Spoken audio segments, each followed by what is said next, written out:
لو بتعاني من القولون وكل ما تاكل بيحصل لك تقلصات والام في البطن مصاحبه بالغازات والانتفاخات، فالفيديو ده ليك، لان النهارده هعرفك افضل النصايح اللي جابت نتائج حقيقيه مع مرضى القولون، وكمان هعرفك ايه الاكلات اللي بتهيج القولون والممنوعه، وهعرفك ايه البدايل ليها بحيث توصل لافضل نتيجه ممكنه في اسرع وقت ان شاء الله. لان القولون من المواضيع المهمه جدا، وناس كتير جدا بتشتكي من اعراضه ونفسها تتخلص منه، وعلشان فعلا تتخلص من اعراض القولون محتاج تتخلص من اسباب حدوث اعراض القولون، وهم سببين رئيسيين. رقم واحد وهو الطعام والمشاكل اللي بيسببها في الجهاز الهضمي من تقلصات عضليه في الامعاء، ده غير العدوى اللي بتحصل بسبب الطعام، ده غير طبعا التغير في ميكروبات الامعاء بسبب الطعام.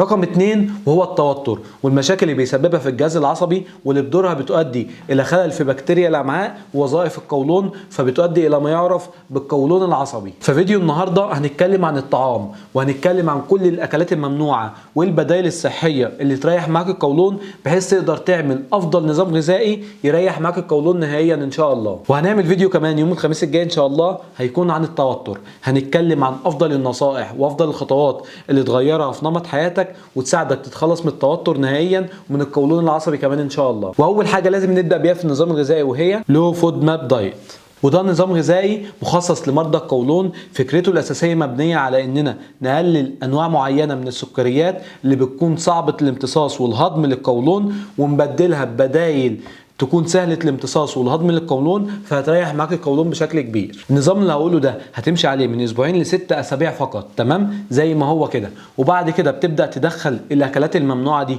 بالتدريج علشان تعرف ايه فيهم الاكله اللي بتتعبك فعلا وتكتبها في قائمه الممنوعات بتاعتك وتبطلها خالص بقى، وتعرف ايه الاكل اللي مش بيتعبك وتبدا تدخله. لان الفكره كلها ان في اكل يتعبك وفي اكل ما يتعبكش، يعني في نفس القائمه اللي هنقولها دي فيها اكل يتعبك ما يتعبش غيرك، او يتعب غيرك وما يتعبكش انت، فانت مش ممنوع منه على حسب الاكل ده القولون بتاعك بيتعامل معاه بشكل كويس ولا مش بشكل كويس. فالنظام ده هنمشي عليه من اسبوعين ل6 اسابيع، ونبدا ندخل بعد كده الاكلات بالتدريج، وتعرف هل تعبت من الاكل ولا لا. تعبت يبقى الاكله اللي انت اكلتها دي قائمه ممنوعات، خلاص ما تاكلهاش تاني. ما تعبتش يبقى خلاص ده في اكلك الطبيعي وما تقلقش منه. وعلشان تحقق افضل نتيجه مهم جدا تعمل الخطوات اللي هقولها لك دي. رقم واحد انك تاكل في اوقات محدده في اليوم، يعني الفطار وقته ثابت، الغدا ثابت، العشاء ثابت.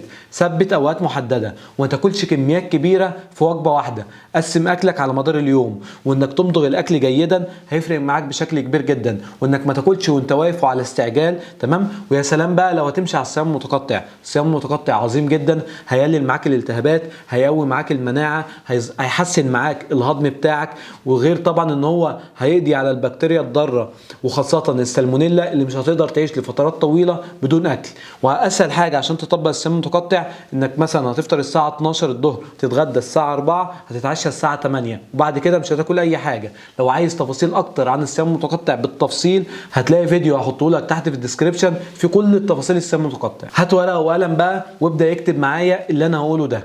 هنبدا بالمشروبات الممنوعه. فالمشروبات الممنوعه لمرضى القولون هو القهوه والبيبسي والمشروبات الغنيه بالكافيين العالي او السكريات العاليه. والبدائل المسموحه والمميزه لمرضى القولون رقم واحد وهي المياه، انك تشرب 3 لتر ماء يوميا. الميه مهمه جدا زي ما انتم طبعا عارفين، دايما بنتكلم عن الميه.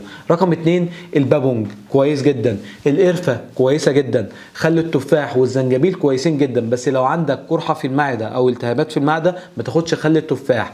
لو خدت الزنجبيل وتعبك ما تاخدوش برضو، او اقول لك ما تخليهمش في الاول وريح دماغك. اما الخضروات الممنوعه فطبعا الكرنب والقرنبيط والبروكلي والبازلاء والثوم والبصل. والبدائل المسموحه فهي باقي الخضروات، وخاصه الكوسه والباذنجان والجزر والخس والخيار والطماطم والفلفل الحلو، دول كلهم مفيش اي مشكله فيهم. اما الفواكه الممنوعه فهي التفاح، الفواكه المجففه، المانجا، الكمثرى، الخوخ، البرقوق والبطيخ. والبدائل المسموحه الكنتالوب، العنب، الكيوي، الفراوله، اليوسفي، البرتقال، دول كلهم مفيش اي مشكله فيهم. وعموما الخضروات المطبوخه بتكون افضل بكتير من الخضروات النيه في الهضم والامتصاص، والفاكهه المتقشره والمتقطعه احسن من ثمره الفاكهه في الهضم والامتصاص برضو. اما الالبان الممنوعه فهي الحليب كامل الدسم وخالي الدسم والزبادي والايس كريم، وده لان منتجات الالبان عموما بتكون غنيه ببروتين الكازين